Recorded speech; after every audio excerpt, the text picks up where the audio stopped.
अब हम आपसे एक सवाल पूछना चाहते हैं। आप वेट लिफ्टर मीराबाई चानू के ओलंपिक मेडल से खुश हुए या दुखी हुए? क्या आपका सीना गर्व से चौड़ा नहीं हुआ जब आपने इन तस्वीरों को देखा टेलीविजन पर? ओलंपिक खेलों के पहले ही दिन भारत ने सिल्वर मेडल जीतकर इतिहास रचा और यह देश के किसी भी व्यक्ति के लिए गौरवान्वित करने वाला क्षण था।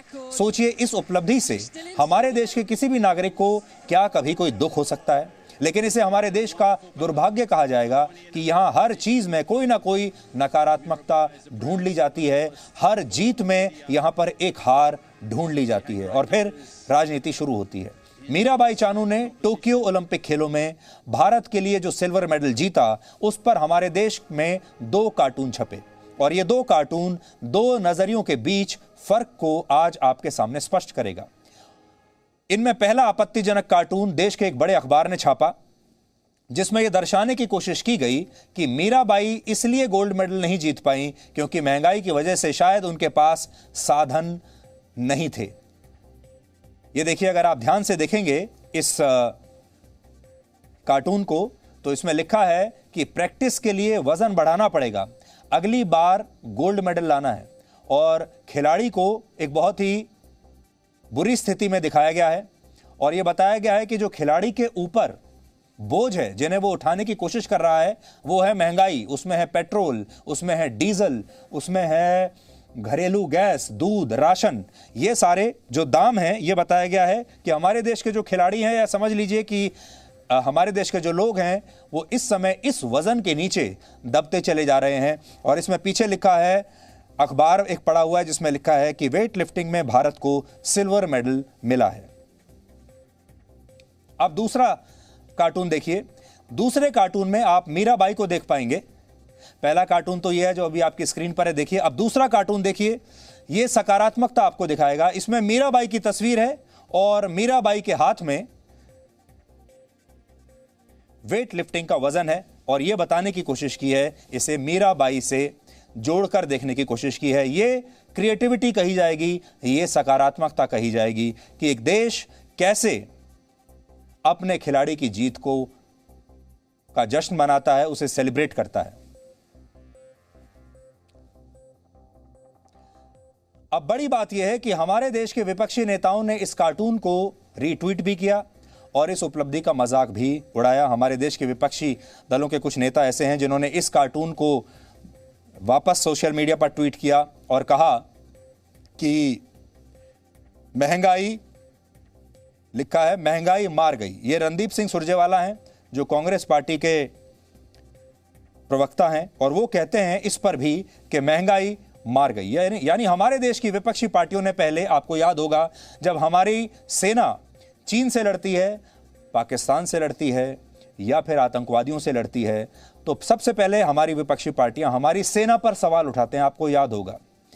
और सेना को, हमारी भारतीय सेना को वो बीजेपी की सेना बनाकर छोड़ देते हैं। उनको ऐसा लगता है कि ये एक पार्टी की सेना बन गई, इसलिए भारतीय सेना की जो उपलब्धियां हैं उन्हें भी शक की निगाह से देखा जाता है।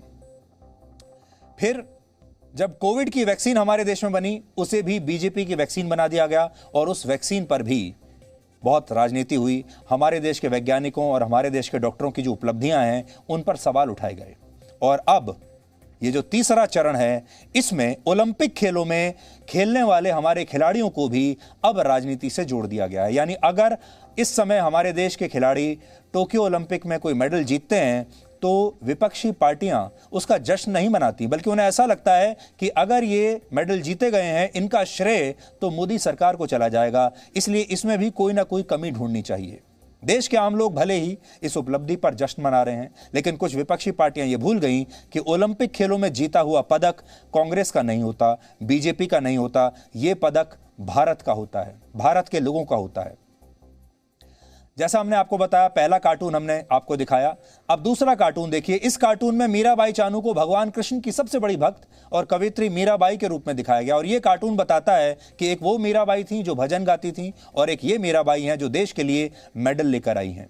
ये दोनों कार्टून ये बताने के लिए काफी हैं कि हमारे देश में कैसे एक चीज को अलग अलग नजरिए से देखा जाता है। और सोचिए ये कितना बड़ा दुर्भाग्य है। यहां जो हम आपको बताने की कोशिश कर रहे हैं वो ये है कि खबर एक ही है, घटनाक्रम एक है। मीराबाई चानू ने हमारे देश के लिए सिल्वर मेडल जीता है। अब वो तस्वीरें आप एक बार फिर से देखिए। इन तस्वीरों को आप देखिए कि एक भारतीय के रूप में आपको ये तस्वीरें कैसी दिखती हैं जब आपने टोक्यो में मीराबाई को ये मेडल जीतते हुए देखा था। अब यहां पर आपके लिए समझने वाली बात यह है कि घटनाक्रम सबके लिए एक है। आप इस तस्वीर को चाहे आगे से देखिए, किसी और एंगल से देखिए, आपको ये मीराबाई चानू ही दिखेंगी और आपको भारत के लिए इतनी बड़ी उपलब्धि दिखेगी। अब आप सोचिए, इसी तस्वीर को हमारे देश में दो कार्टून बनाने वाले कार्टूनिस्ट कैसे देखते हैं, दो पत्रकार कैसे देखते हैं, दो मीडिया हाउस कैसे देखते हैं। एक मीडिया हाउस और एक कार्टूनिस्ट इसे क्रिएटिव फ्रीडम के आधार पर इस तरह से देखता है कि सिल्वर मेडल इसलिए जीता, गोल्ड मेडल इसलिए नहीं जीता क्योंकि ये महंगाई की मार हमारे खिलाड़ियों को मार गई। और दूसरे कार्टूनिस्ट की जो नजर है वो दूसरी है, जिसमें वो मीराबाई को बधाई दे रहे हैं और मीराबाई को महान बता रहे हैं।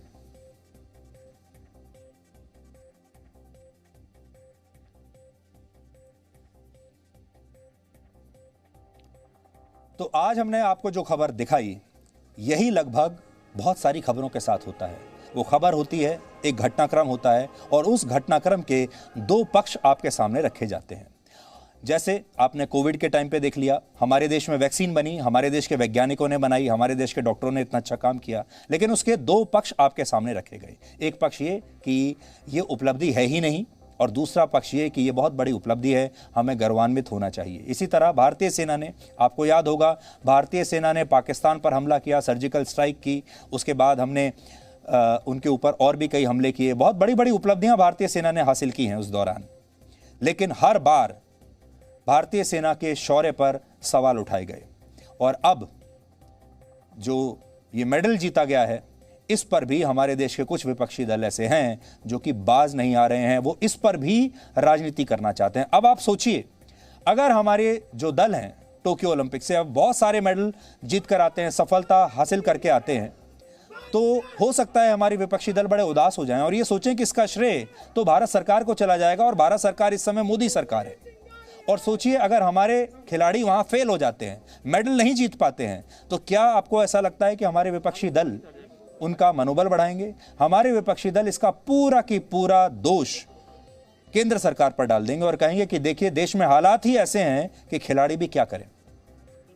ओलंपिक खेलों में जब कोई मेडल नहीं जीतता तो यही लोग हमारे देश का मजाक बनाते हैं, कहते हैं तैयारियां ठीक नहीं हो रही, सवाल करते हैं, सरकार से सवाल करते हैं, कई बार हमारे ही खिलाड़ियों की आलोचना करते हैं। लेकिन जब वो देश के लिए मेडल जीतते हैं तब भी ये उसमें कोई ना कोई राजनीतिक एंगल ढूंढ ही लेते हैं। और आज हम आपसे यही कहना चाहते हैं कि नज़र का ऑपरेशन तो संभव है, लेकिन नज़रिए का कोई ऑपरेशन नहीं होता, नज़रिए की कोई सर्जरी नहीं होती। और इसे आप एक और खबर से समझिए।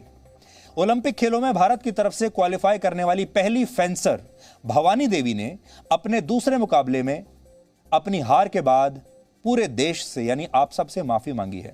वो पहले राउंड में जीती, बहुत अच्छा खेली, दूसरे राउंड में भी अच्छा खेली, लेकिन हार गई।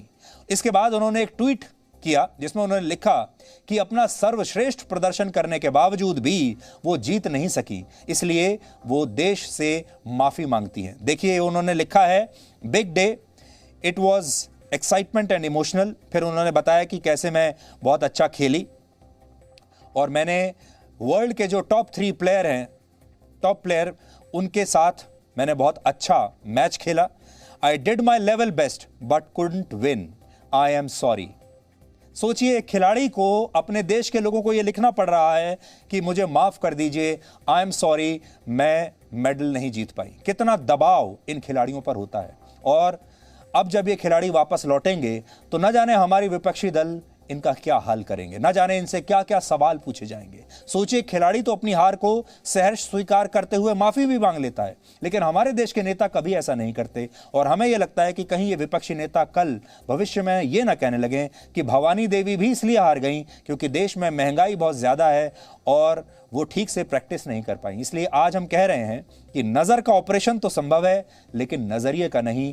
और आपको ये नज़रिया समझना पड़ेगा। जब आप एक ही खबर को दो अलग अलग नज़रिए से देखते हैं तो आपको ये देखना पड़ेगा कि कौन सा नज़रिया सही है और कौन सा नज़रिया गलत है। आज जब ओलंपिक खेलों की बात हो ही रही है तो आज आपको यह भी बताएंगे कि ओलंपिक खेलों का आयोजन कराने वाले देशों को आखिर इससे मिलता क्या है। आंकड़े यह कहते हैं कि ओलंपिक खेलों से प्रॉफिट नहीं बल्कि उस देश का प्राइड यानी गौरव बढ़ता है। इसमें प्रॉफिट नहीं है लेकिन प्राइड है। ओलंपिक खेलों के आयोजन से अगर किसी देश को कुछ हासिल होता है तो वो है सिर्फ सम्मान, इसके अलावा कुछ नहीं। इसलिए आज आप कह सकते हैं कि ओलंपिक खेलों का आयोजन कराना भी एक देश के लिए कोई मेडल जीतने जैसा होता है, क्योंकि जितने भी देशों ने आज तक ओलंपिक खेलों का आयोजन किया है सब देशों को हमेशा पैसे का भारी नुकसान उठाना पड़ा है। कोई भी ओलंपिक खेल कभी भी, एक चीन को अगर छोड़ दें तो कभी भी प्रॉफिट किसी देश को नहीं दे पाया, यानी हर ओलंपिक खेल घाटे में ही जाता है। कैसे, आप समझिए। इस समय टोक्यो में 29वें ओलंपिक खेल चल रहे हैं और जापान ने इन खेलों को अपने देश में कराने के लिए, आयोजन करने के लिए 7.3 बिलियन यूएस डॉलर्स यानी 54,750 करोड़ रुपए का बजट तय किया है। यह ओलंपिक खेलों पर जापान लगभग 55,000 करोड़ रुपए खर्च करेगा, लेकिन उसने टोक्यो ओलंपिक्स पर लगभग 28 बिलियन यूएस डॉलर्स यानी 2,10,000 करोड़ रुपए खर्च कर दिए हैं। और अब इस खर्च ने जापान की अर्थव्यवस्था को पर बोझ बहुत बढ़ा दिया है। बजट था 55,000 करोड़ का और जापान ने जो खर्च किया है वो है 2,10,000 करोड़, जिसने वहां की अर्थव्यवस्था की रीढ़ की हड्डी को हिला दिया है। मैं ये तो नहीं कहूंगा तोड़ दिया है, लेकिन काफी हद तक उसे डैमेज किया है। अनुमान है कि टोक्यो ओलंपिक्स की वजह से जापान की अर्थव्यवस्था प्रभावित होगी और जो 800 मिलियन डॉलर यानी 6,000 करोड़ रुपए टिकटों की बिक्री से जापान को कमाने थे वो भी अब जापान को नहीं मिलेंगे, क्योंकि कोरोना वायरस की वजह से इस बार दर्शकों को स्टेडियम में जाकर ओलंपिक खेलों को देखने की इजाजत ही नहीं है। इसलिए टिकट खरीदेगा कौन? तो सारी दुनिया सिर्फ टीवी पर इन खेलों को देख रही है। इसके अलावा अगर कोरोना नहीं होता और विदेशों से लाखों लोग टोक्यो पहुंचे होते इन खेलों को देखने के लिए, तो इससे भी जापान को 2 बिलियन डॉलर्स यानी करीब 15,000 करोड़ रुपए का फायदा होता। कुल मिलाकर कहें तो टोक्यो ओलंपिक्स जापान का प्रॉफिट नहीं बल्कि प्राइड यानी इस देश के गौरव को बढ़ाएगा, और उस गौरव को बढ़ाने की जो कीमत है वो है 2,10,000 करोड़ रुपए। और ऐसा नहीं है कि यह पहली बार हो रहा है।